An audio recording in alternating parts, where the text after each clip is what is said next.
આજે મને એક વાત કહી દો કે તમને સોનાના દાગીના ગમે છે? અરે યાર, મેં પણ કેવો સવાલ પૂછી લીધો.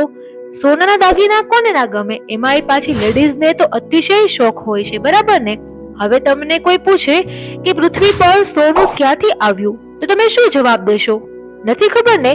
તો કાંઈ વાંધો નહીં, કારણ કે ઘણા ઓછા લોકો જાણે છે કે સોનું ખરેખર ક્યાંથી આવ્યું. તો આવો મિત્રો, જાણીએ પૃથ્વી પર સોનું ક્યાંથી આવ્યું.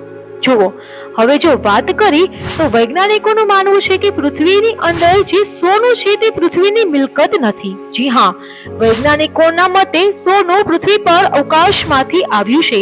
તે લગભગ 4 અબજ વર્ષ પહેલા ઉલ્કા વર્ષા દરમિયાન પૃથ્વી પર પહોંચ્યું હતું અને આ ઉલ્કાઓમાં સોનાના કણો હાજર હતા જે પૃથ્વીની સપાટી પર એકઠા થઈ ગયા હતા.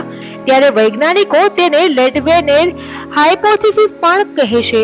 તેમજ ચંદ્રના ખડકોમાં પણ સોનાના કણો જોવા મળ્યા હતા. તો બીજી તરફ એવું પણ કહેવાય છે કે ચંદ્ર અને પૃથ્વી પર અવકાશમાંથી રેડિયમ ધરાવતી ઉલ્કાઓ પડી હતી.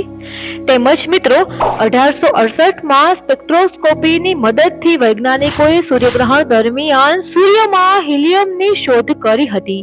ત્યાર પછી સૂર્યના વાતાવરણમાં કાર્બન, નાઇટ્રોજન અને આર્યનની સાથે સોનાની પણ શોધ થઈ હતી.